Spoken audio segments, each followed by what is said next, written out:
I've wanted a Porsche for around about 30 years, but a whole bunch of things, it seems, have conspired against it, including going completely broke twice, the good old GFC, which was mostly to blame for the second time I went broke, 2 divorces, the second of which followed shortly after going broke the second time, a good dose of squirrel syndrome, jumping from one interest to the next, and a whole laundry list of dumb decisions along the way.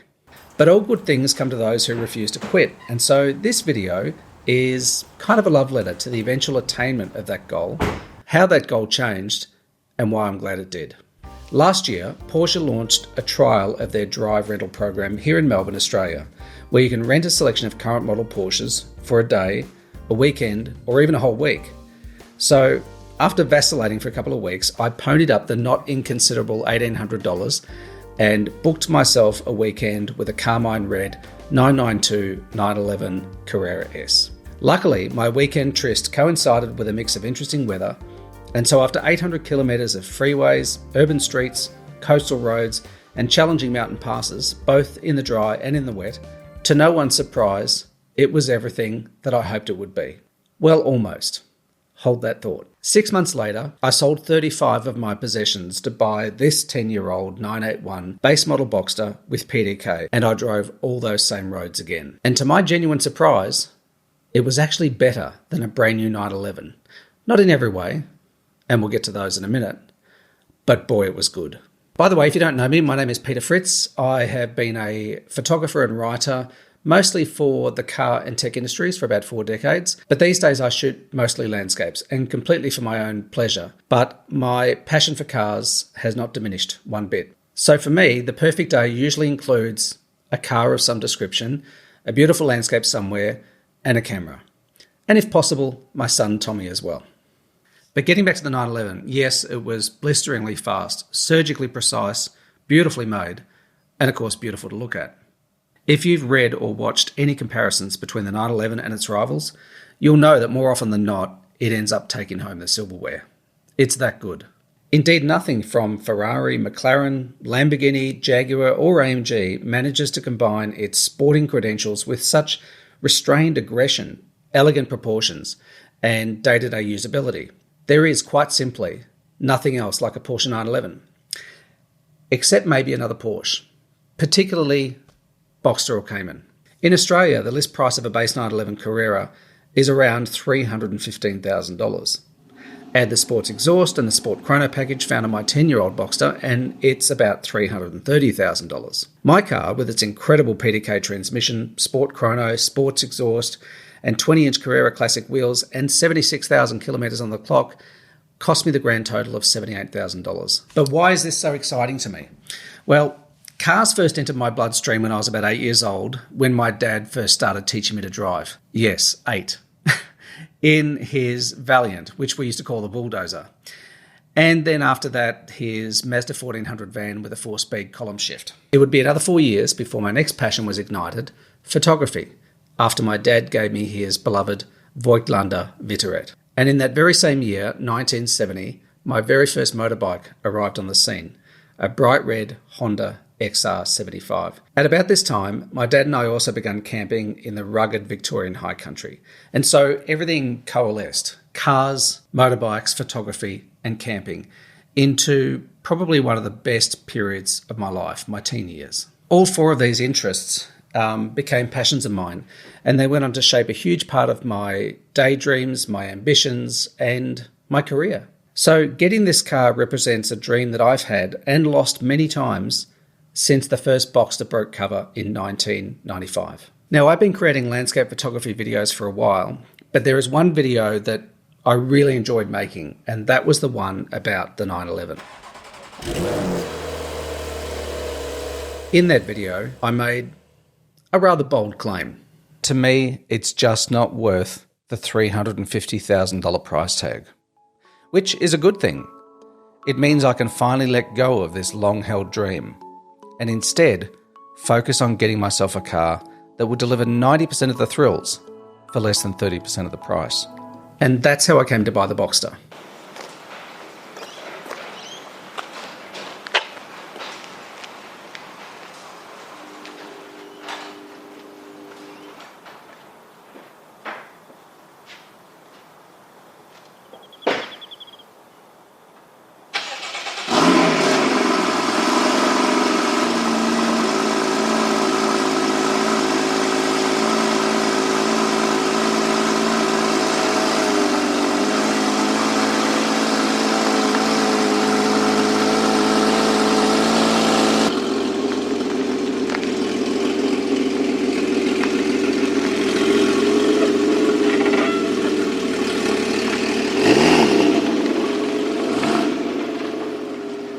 It is everything I hoped it would be. It goes, sounds, and handles like the premium mid-engine sports car it is.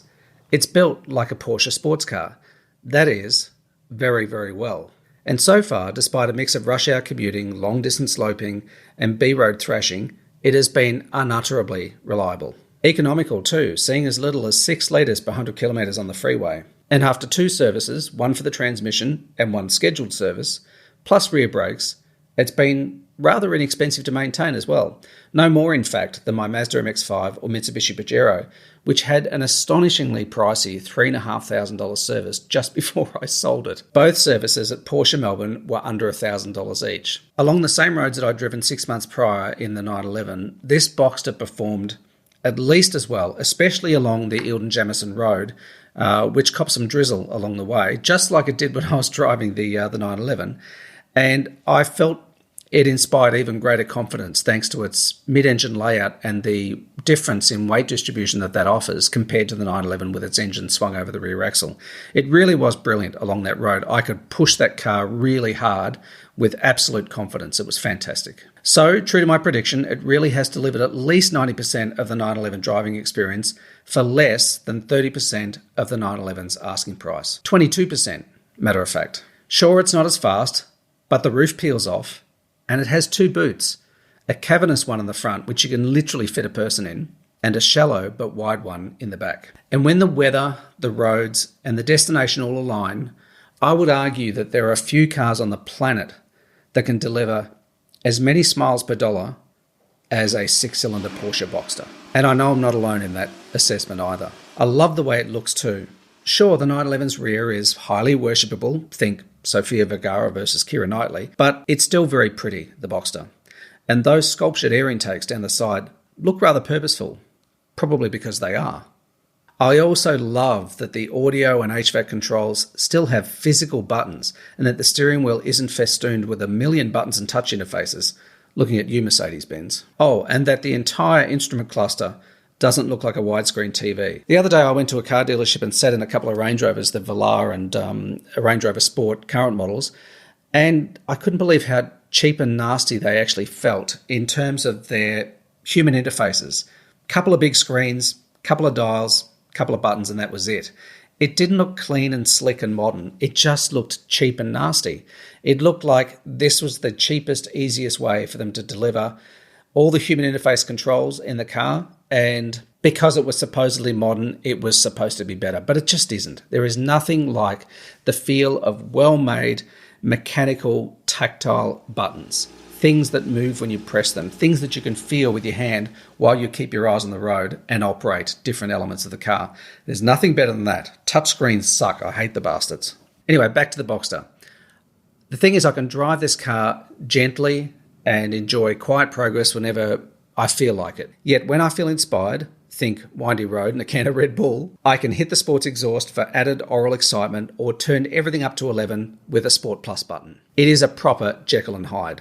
The only areas where I think it's beaten by the 911 are the exterior proportions, particularly the rear and the silhouette. There is just no getting around the fact that it is an iconic shape. It is a glorious shape.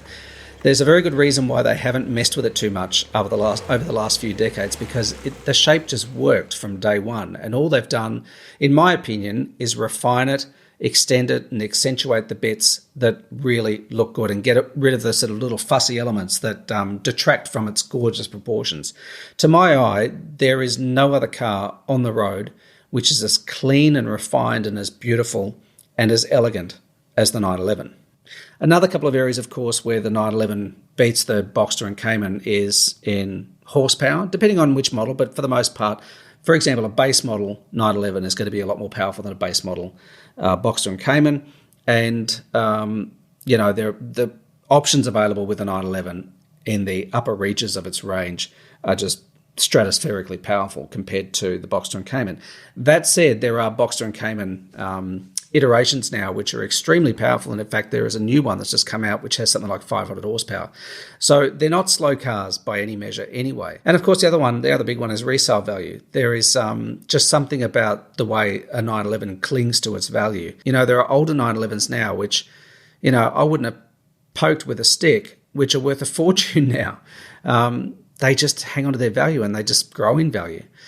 Not quite the same deal with the Boxster and Cayman, although the gap is starting to narrow because a lot of people are starting to realize just how incredibly good the Boxster and the Cayman are, particularly the last of the 6-cylinder iterations before they came out with the 718 4-cylinder cars, after which they realised their mistake and started putting 6-cylinder engines back in them, but you've got to pay a real premium to get into those models. But the last of these 6-cylinder base model Boxsters and Caymans, they're becoming more and more desirable because they are so extraordinary and they're such incredible value. And then, of course, we've got, good old bragging rights. The 911 moniker does carry a certain level of cachet that the Boxster and Cayman currently don't have. But like I said, that gap is narrowing. So, if these things matter to you and money's no object, or you've got the money to buy a 911, then by all means, go for the big daddy. But for me, I'm thrilled with my choice. As a car kept purely for special occasions, it feels the more prudent choice for me. And as I said in an earlier video, if you can afford one, or in my case, sell enough stuff to get one, then you absolutely should. It's one of those purchases which is, on balance, compared to the other options, very easy to justify. And, it'll make you feel at least a decade younger. But on a serious note, life is really bloody short. And as you get to my age, I'm 55, you start to realise just how short it's getting. If for no other reason than, you're starting to see people that you've worked with or celebrities who you've never met, but people that have been in your orbit, you start seeing those people getting ill and, dropping off their perch. And you start to realise that won't be long before I'm coming up behind them. So life is incredibly short. And chances are you've worked your ass off, just as I have, for most of your life. So, while I don't advocate mindless spending on consumer products, especially in the pursuit of status or recognition, I do think we need to be good to ourselves. If we have a particular passion for something, I believe it's perfectly reasonable to invest in that passion, whether it's fishing or golfing, boating, sports cars, adventure travel, photography, video, music, piano, whatever it is that you've got a genuine passion for. I see nothing wrong with investing money in that. And in fact, I think that it's good practice to go through all the things that you have thought you're interested in over the years, things that you've accumulated over the years, and do a massive clean out and get rid of all the stuff that is not supportive of or directed towards, your one or two true passions. Get rid of those, clear out the closet, and then invest more into what really lights you up, what really makes you happy, what really excites you to get out of bed for. When I turned 40, 15 years ago, I decided that I'd grown up about as much as I wanted to and that I was going to start growing back down again. And the MX-5, which I sold to buy the Porsche, was the beginning of that. The Porsche is the next chapter. I wonder what's going to come next. Anyway, if you haven't seen my 911 video, you can check that out here. And if you want to see another video on the Boxster and how and why I bought it, then just have a look at the video below. Bye for now.